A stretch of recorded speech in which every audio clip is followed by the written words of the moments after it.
Hey everybody, you may recognize this guy. So like when he takes off the glasses, he's Superman, and it's Nick Bonardi. Hi Nick, how are you? Thank you for stopping by, and happy holidays. Happy holidays to you too. And happy birthday! Happy birthday to Nick. There we go. Nick it's to you. Happy birthday to you. Happy birthday, Nick Bonardi. Happy birthday to you.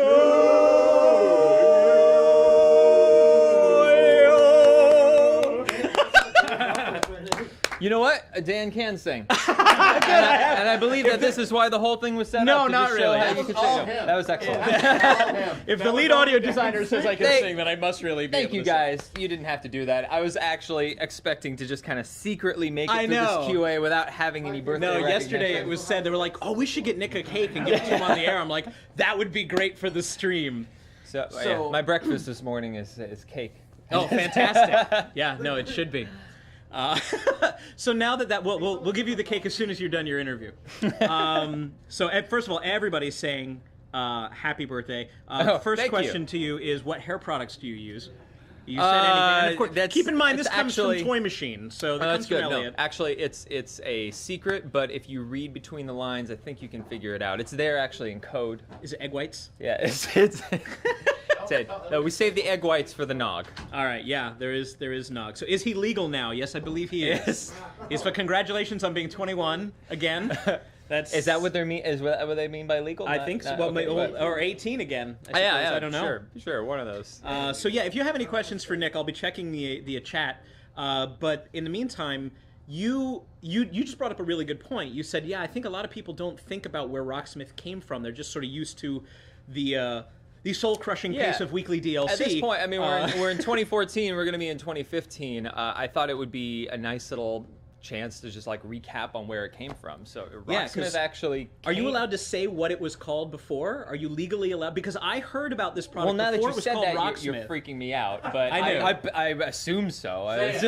Okay, so I remember hearing, and again, when music games started to become very popular, and the number one thing that people would say when you would play something like Guitar Hero was, why don't you just learn a real guitar? And I'm going to play that when you can plug a real guitar in your game console. So in 2008, I started working with two other people at this company called Game Tank, and we were working on a game called Guitar Rising. Guitar Rising, we actually showed that at GDC and a couple other places, and it got enough press that Ubisoft picked it up. Before Ubisoft picked it up, we had the guitar detection hooked up. We had like the basic idea of a note track, but it pretty much looked like Super Nintendo. I mean, I don't know if you've seen it, but I saw the very early screenshots. It was definitely not quite there yet. Right.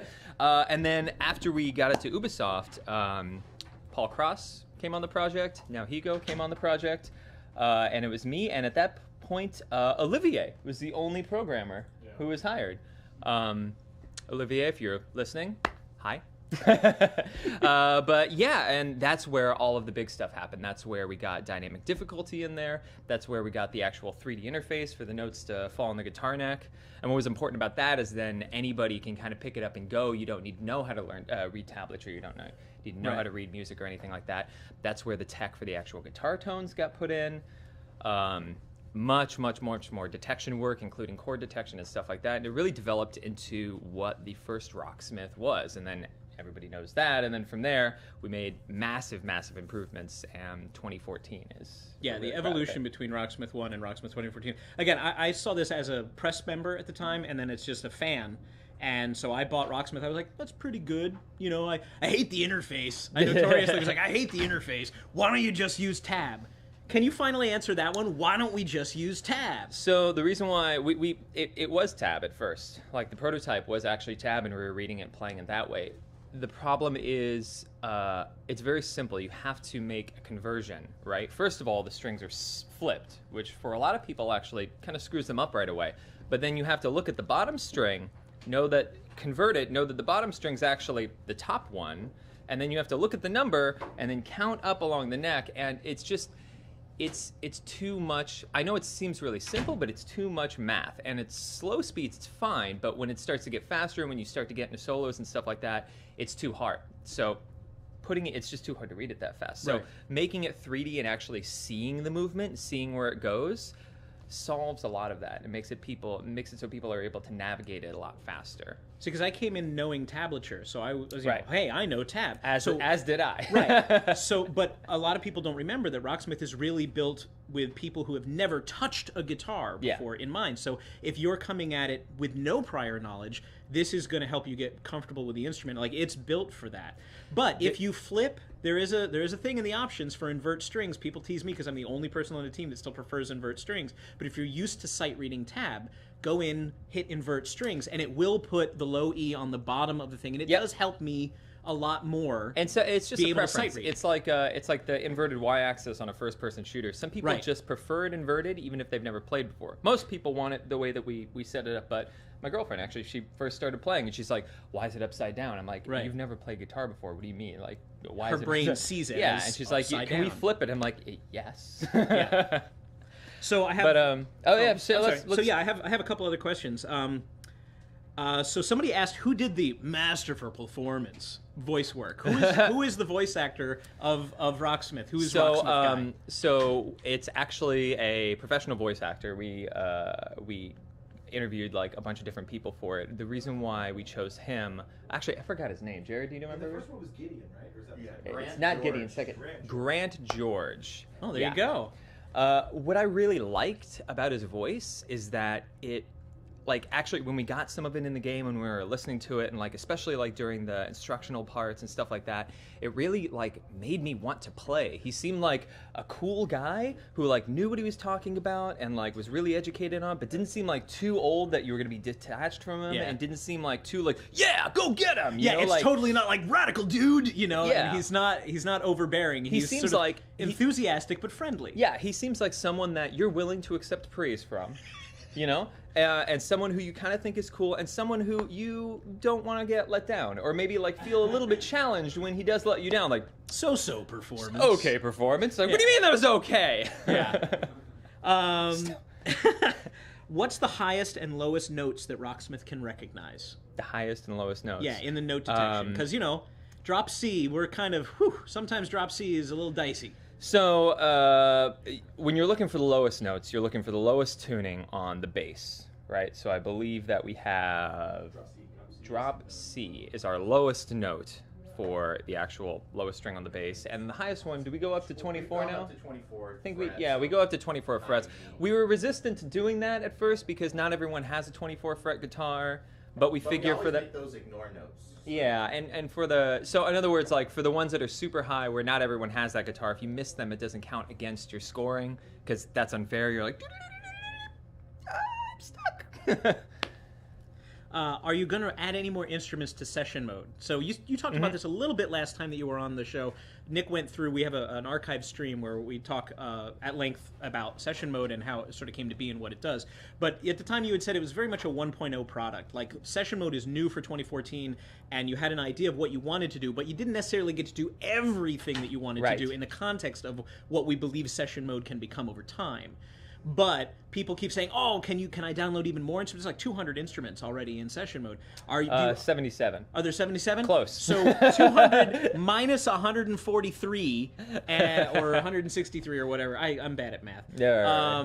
So yeah, are you planning on doing anything to enhance session mode as we know it now, or is this a someday if we get to make another thing kind of thing? Session mode is definitely a 1.0. We achieved quite a bit. I'm like very, very proud of the audio composers and my audio designers and what we're actually able to put together.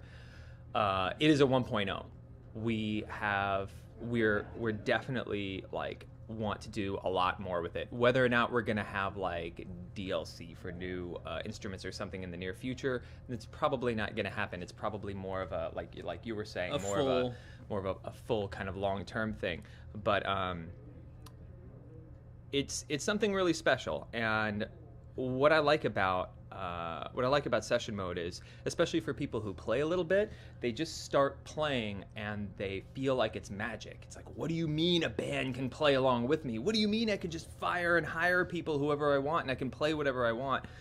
We want to go like a a lot further with that. We want like the whole like interaction between you and the AI band to feel a lot more natural. Dynamic, yeah. Like they are like we did it to a degree, right? But like I really want you to feel like I've queued up this person. Like it's not just an instrument. It's a dude. It's a person. Like they are going to react to me how I'm playing, and I'm going to actually feel like they're another person and that I'm bouncing ideas off from them. Again, we went that direction, but I want to go much further with that because the whole goal is that you actually get to play with a band. Yeah, like, it's hard to get a bunch of people together. It's hard to get a bunch of people in this office together because of schedules, and we have the guitars and the equipment and the talent. Even if you don't even necessarily have all the stuff, right? Like one of the huge inspirations or huge reasons why I wanted to make session mode was I remember growing up, and it was me and a bass player, and we were in a band, and we played every single day. And finding a drummer in suburban America is so incredibly hard. I don't know why. Don't know why. Maybe parents don't want their kids playing drums because they're super loud. Because they're loud, yeah. Yeah. The car goes in the garage, son. But once you find... I'm not putting your drums in the garage, son. The thing is, like, once you find a drummer, like, that's it. You're done because you also have a garage and a place to play. Because if you found parents that are tolerant about a kid banging on drums, they're probably not going to mind if you bring over a bass amp and a guitar amp and actually maybe make some noise that may sound like a song. So stuff like that, where we really want session mode to be your band in every essence that it possibly can be. Cool. I have some really nice words here from a guy. Nice words from a guy. Nice words from a guy. Well, it's actually somebody who I recognize their name. They're frequently on the stream. Oh, okay. Leo Wangsta. He says, may I just say thank you for the many sleepless nights and countless hours you've all put into this concept. Your effort has been appreciated by many people like myself. Finally got around to getting a guitar at the age of 32, only after having seen Rocksmith and decided that it seemed like it was more than an adequate tool to help someone like me learn guitar, and it worked. So once again, thank you. Wow. So thank you, man. It is nice. It's definitely a huge group effort. Nope, it's mostly Nick. It's just Nick. It's a huge group effort. There's no way one person can absolutely do everything in this. The note trackers are absolutely amazing. They crank out content at a speed currently unmatched by anything else. So, is there any chance to make everything more accurate? It seems like Rocksmith can't always sense everything that I'm sending at it. Everything more like bends. Everything more. Somebody's saying they're having trouble with bends. I mean, there's some so of this... mostly in the detection. So we're constantly working on improving the detection. We're constantly working on improving detection, right? Before Rocksmith, there was this concept that you actually couldn't detect the notes that were coming out of the guitar. I mean, you could, but not in any aspect where you'd actually be able to do anything with it, right? Because like note detection has generally been too slow. And I remember especially even when we were trying to show off Guitar Rising and early iterations of Rocksmith, people didn't believe it because they're like, how can you actually detect what was on the screen? I remember the first people that played it, like the first time I think we were at E3, most of the people in the bus that came up and played it played the wrong notes on purpose to try to like break it because they wanted to be like, oh, this is just a piece of nonsense and I'm out of here and I don't need to write a review on this, you know. But I was one of those people. I wasn't that obnoxious, but I did come to the bus at E3. Well, most people were nice. There were some obnoxious people. In the gaming world? Come on, the obnoxious people in video game communities? Come on! But detecting guitar, and especially after adding bass, detecting like bass, and especially the lower notes of bass, is historically a very, very, very difficult thing. We're constantly improving the detection, and you're constantly going to see improvements and changes to it, especially in the future, which that's restating the same thing. Yeah, that's fine. So yes, can everything get more accurate? Yes, that's absolutely our goal. We're constantly working to do that. Oh, hey, 1 second. Hold on, Nick, phones. It's Ryan DeBolt. My mom's watching right now, and she thinks you're hot. So I just wanted to... Can't beat that. Mom. Any response to being hot to Ryan's mom? The lady at the Chinese restaurant. Nice to make your acquaintance, Ryan, brother. It's good to be appreciated. It's better than having everybody in the chat say you're ugly, right? Like there you go. I guess so. Yeah, it's sort of a weird compliment, and it's a step up from middle school. I'll take it. It makes you feel good on your birthday when you're like, oh man, what have I done with my life, and I'm getting older. No, Somebody out there thinks you're hot, so that's pretty good. Specifically Ryan's mom. That's pretty good. Is there anything you want to add? Because I'm going to let you go eat your birthday cake and have some pizza and nog and all that stuff. Because we got a birthday party for you in the other room. Right. I don't know if you've noticed. Is there anything else that you want to... Do you want to answer any of the evergreen questions? Evergreen questions. Did you ever get a piece of gear that you really wanted and then regretted getting it? So... Because I know you have a lot of gear. I will go into that. I went digital on my gear way too soon. I was in music school, and I'm like, I need to go all digital. It's super flexible. I won't have to carry around heavy amps anymore. And like, this is going to be perfect. And then I found myself just like constantly tweaking with it, trying to get the sound that I wanted, like for hours and hours and hours and hours. And I realized the best sound that I could get out of it, the sound that I was most happy with, was the sound of the amp and the pedal that I sold to get it in the first place. It was like one of those. You are not alone in this. It was one of those like, oh, it's just stupid moments of doing that.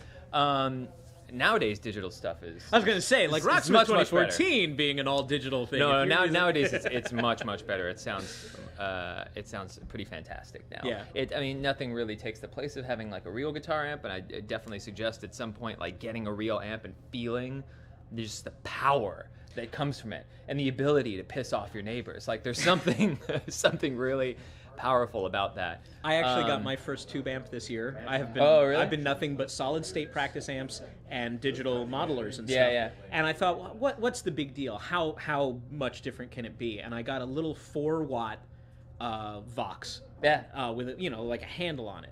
And I started playing, and I did not think it was me playing. Yeah. Like I was not aware that my guitar could sound quite that good. Yeah. So it feels real. There's like a definitely do digital, but do digital in addition to whatever analog stuff you have. At this point, digital sounds so good. You really can't get away from it because of the flexibility. It's like, I don't have to break my back carrying around. I'm a big pod fan, tons of and I've had pods for years, and I use them for recording all the time. I would like to answer one of these actually. Sure, you have one more question. Have you ever publicly played what's your stage nightmare / weirdest gig? Yes.